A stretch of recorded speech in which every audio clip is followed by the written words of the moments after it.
नमस्कार। चित्तौड़ दर्शन में आज समाचार में पुनः आप सभी का स्वागत है।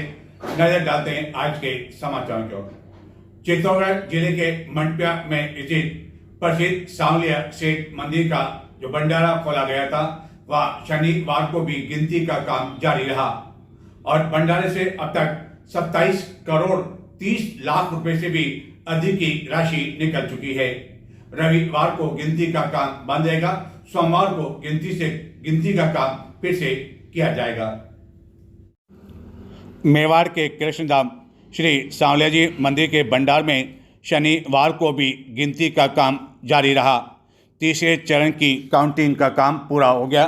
तीसरे दिन भंडार से कुल 5 करोड़ 47 लाख 25 हज़ार रुपये की राशि की गिनती की गई एवं यह गिनती का काम शाम तक चलता रहा।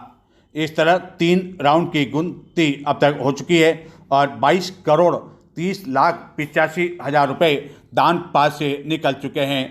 पहले चरण की गिनती में 12 करोड़ 10 लाख, दूसरे चरण में 4 करोड़ 73 लाख 60 हज़ार रुपये की राशि निकली थी।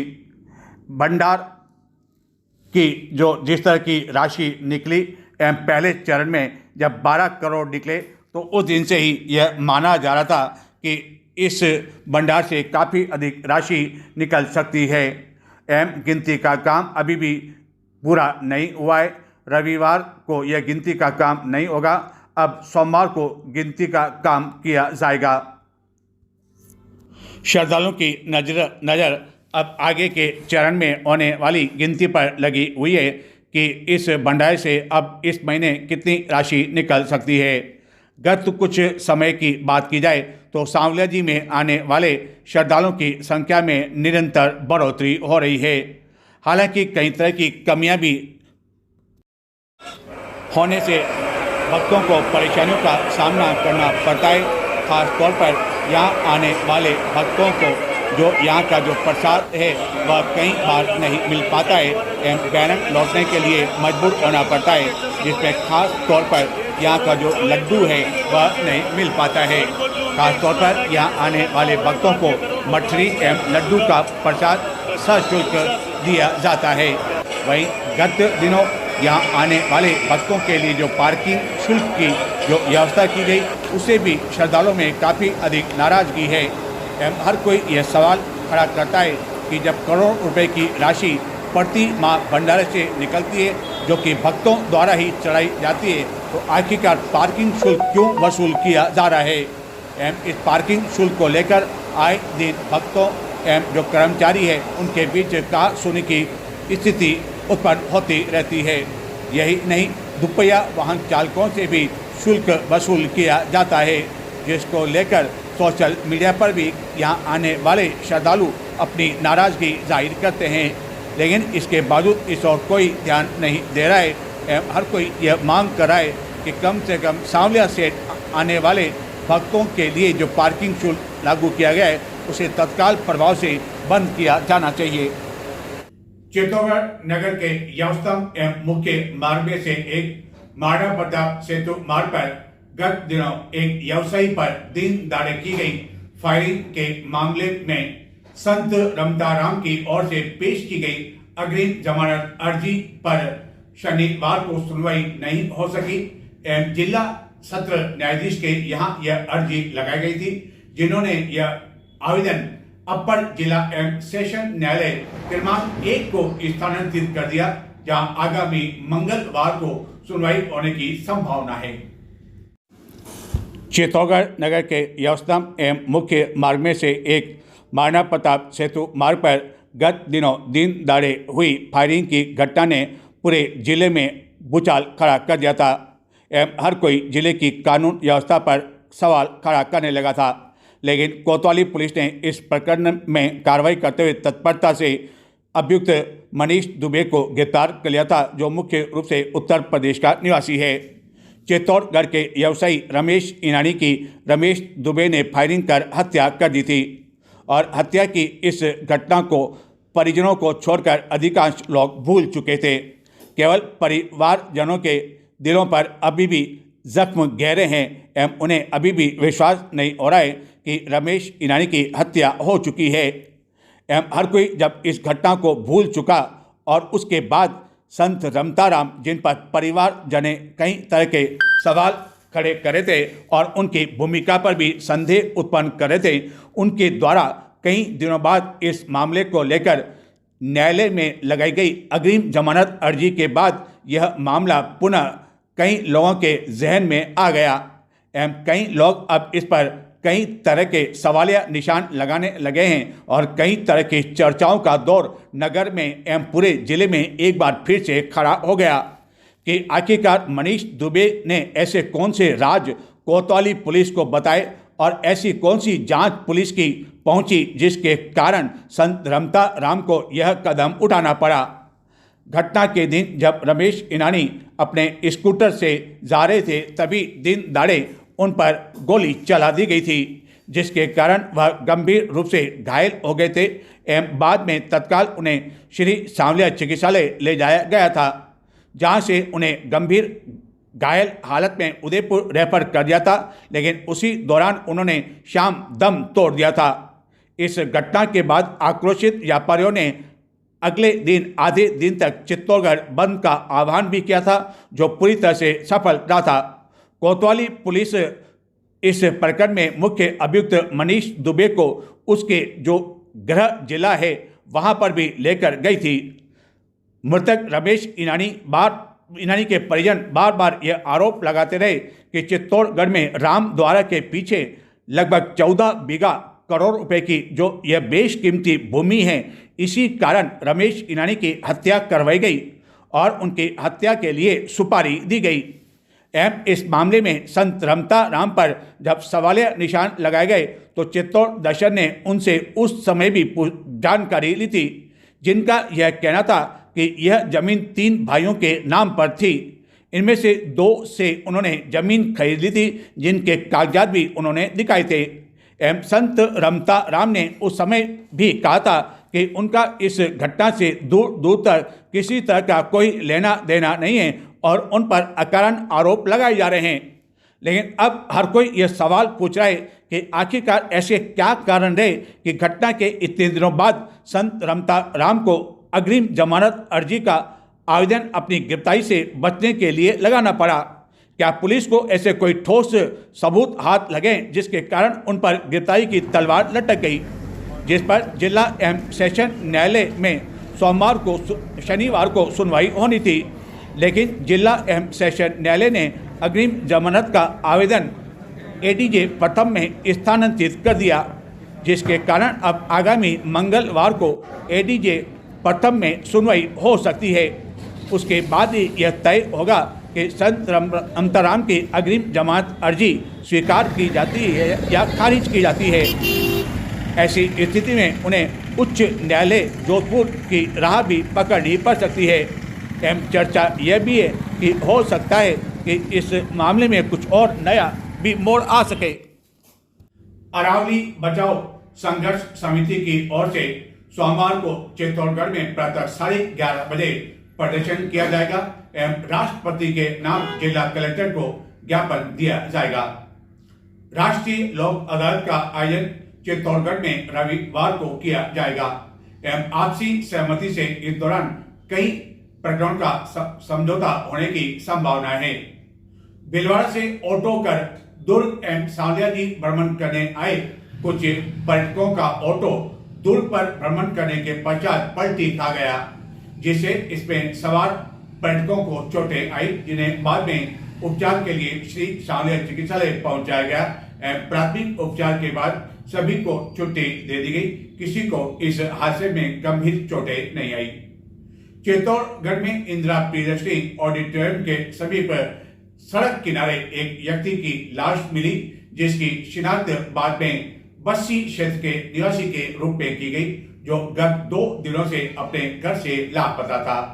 हालांकि पुलिस एवं परिजन इसे सामान्य मृत्यु का मामला बता रहे हैं।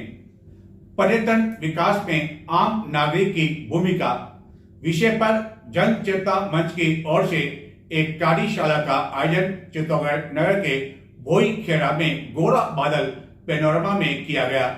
इस अवसर पर चित्तौड़गढ़ नगर के कई बुद्धिजीवी मौजूद थे, जिन्होंने चित्तौड़ दुर्ग को लेकर कई तरह के सुझाव दिए और इस बात पर चिंता व्यक्त की कि वर्ल्ड हेरिटेज में दुर्ग को शामिल किए जाने के बावजूद यहाँ पर पर्यटकों को मूलभूत सुविधाओं की भी कमी से जूझना पड़ रहा है।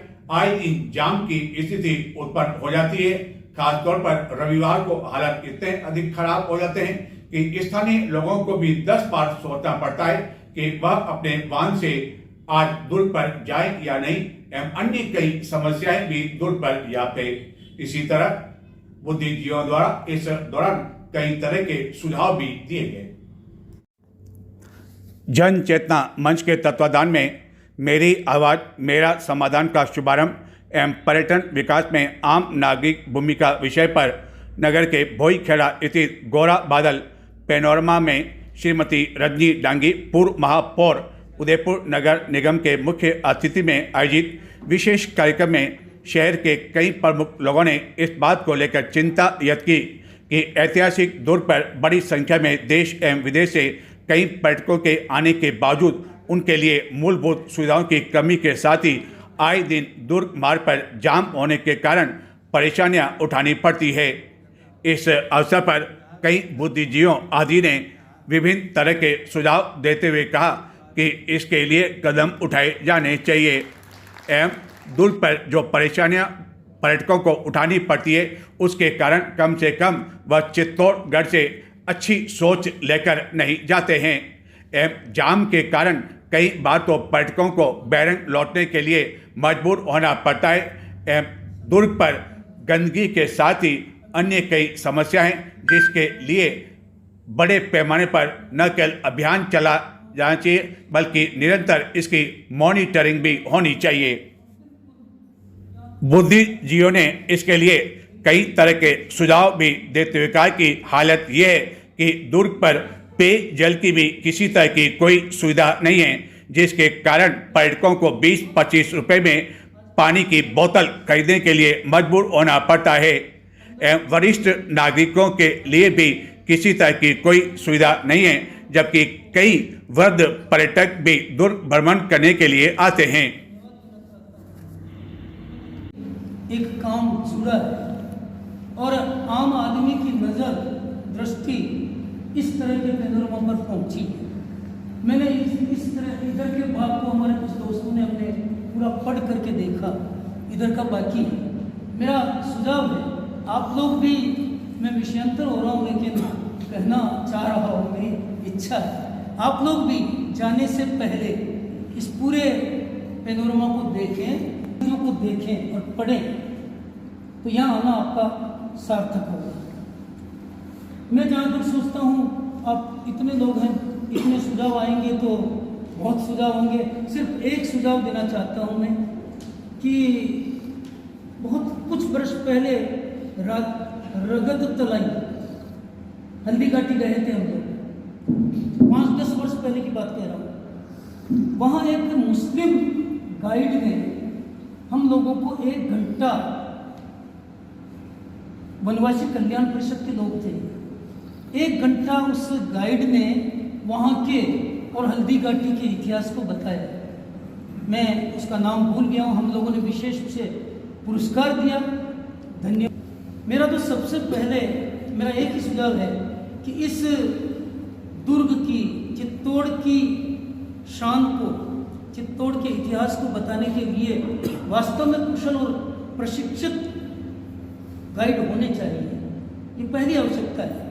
मैं जहाँ तक सोचता हूँ, थोड़ा बहुत जो गाइडों से मेरा कुछ परिचय हुआ है, वे रटा रुटाया साहित्य, क्या नाम, इतिहास बताते हैं, बाकी इतिहास वो लोग उतना नहीं बता पाते हैं। जबकि अगर कोई प्रशिक्षित कुशल गाइड होगा तो इस किले के इतिहास को खोल करके रख देंगे। तो मेरा ये सुझाव है यहाँ एक ऐसे गाइड होने चाहिए जो प्रशिक्षित हो, कुशल हो और अपने ज्ञापित करती हूँ माननीय सेठिया साहब आप सब विदित होंगे चित्तौड़ गौरव तीर्थ प्रन्यास, जिसमें आप सब भी जुड़ सकते हैं। और हमने राजवीर सिंह जी का प्रोग्राम किया था, शायद आप में से कुछ लोग उसके साक्षी रहे होंगे। इंदिरा गांधी प्रियदर्शनी स्टेडियम जहाँ 950 के बैठने की व्यवस्था जो तो उसे बताना चाह रहे हैं, क्योंकि हम सब तो ये सब जानते हैं, लेकिन हमारे जो भारत का भावी भविष्य है वो ये सब बातों के बारे में कुछ नहीं जानते। Statue of unity, Sardar Vallabh भाई पटेल बहुत अद्भुत व्यक्तित्व है, लेकिन एक व्यक्तित्व के लिए इतना कुछ हो सकता है तो मेरे देश चित्तौड़ में क्या नहीं है।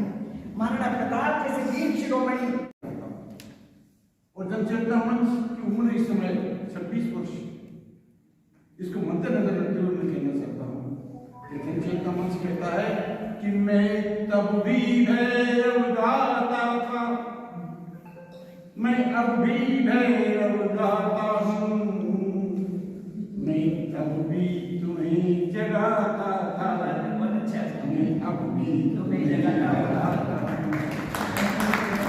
12 वर्ष के कमांडर ने यहाँ युद्ध लड़ा है।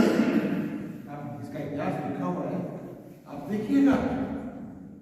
लोग कहते हैं कि सौर्य, हमारे आदरणीय जैन साहब ने बहुत बढ़िया पंक्तियां पढ़ी थी, शायद वहां तक न पहुंची हो, इसलिए कहना चाहता हूँ कि सौर्य की विश्व की राजस्थलीय राजधानी है, ये भक्ति की राजधानी है।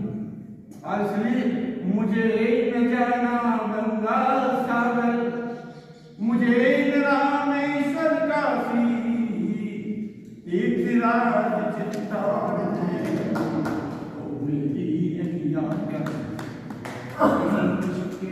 कार्यकर्ता के नाते 22 वर्षों तक मैंने काम किया।